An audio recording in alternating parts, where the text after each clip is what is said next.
This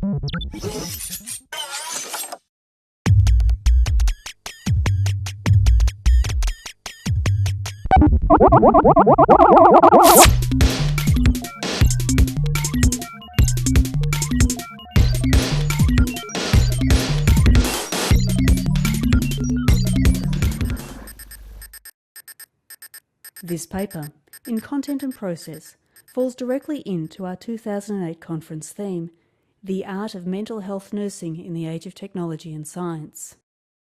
This paper aims to narrate over a decade of inpatient and outpatient therapeutic media activities within an adolescent mental health service. This paper will chronologically present 5 distinct media projects and in so doing illustrate the forms, functions and benefits of this technology in adolescent mental health service provision. Already you will notice this presentation has pushed the boundaries of a conference paper, purposely moving beyond the Microsoftian PowerPoint to illustrate in action the technologies available to mental health nurse clinicians, researchers and academics.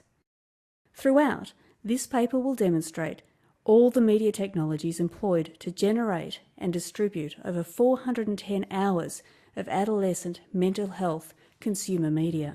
Before getting a glimpse of that 410 hours, let's begin with a review of the literature over the last 10 years and the statistics. 19% of 13 to 17-year-olds and 27% of 18 to 24-year-olds have a mental health problem.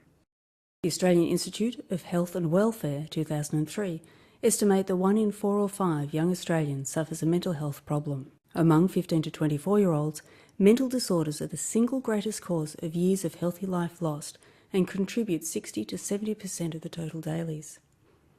In this light, this paper, consistent with the WHO, defines adolescence as 15 to 24 years.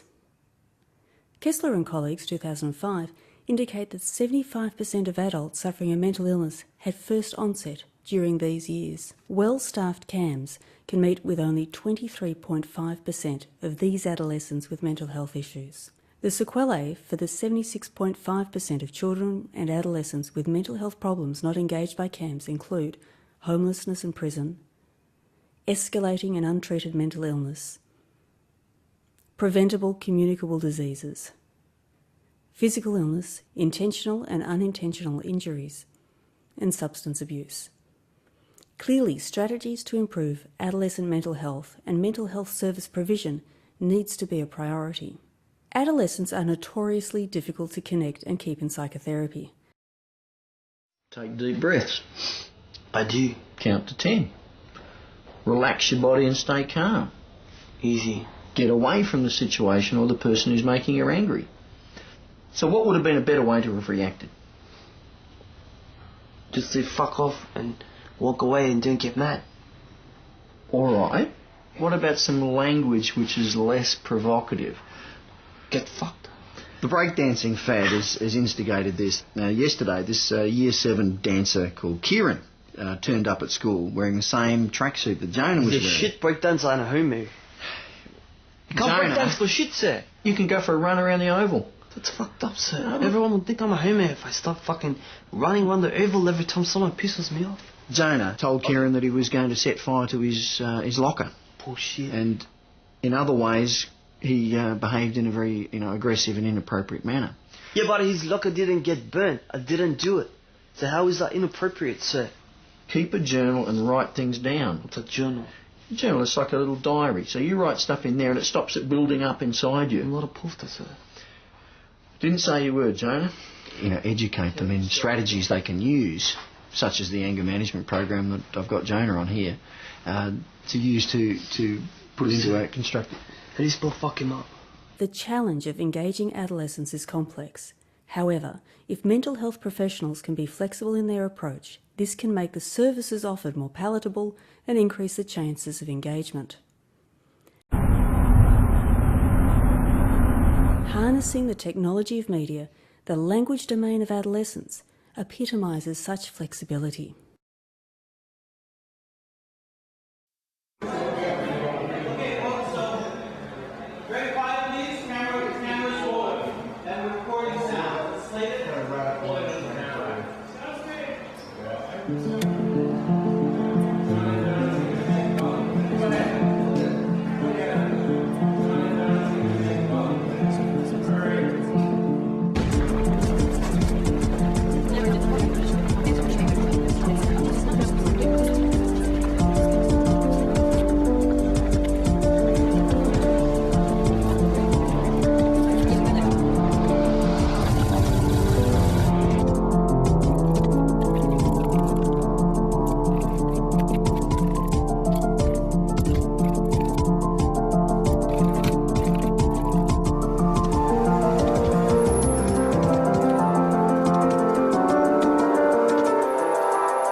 In the USA in 2001, children and adolescents consumed 6.5 hours of media daily.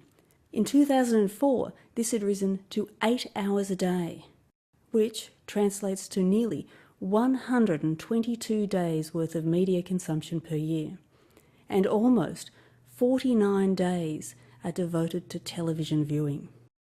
And media immersion begins early, with 50% of children aged 6 years or under living in a household with more than 3 televisions. 43% of 3 to 6-year-olds and 64% of 8 to 18-year-olds have a television in their bedrooms. Fisher, 2005, found approximately 25% of USA teenagers own an iPod or other portable MP3 device.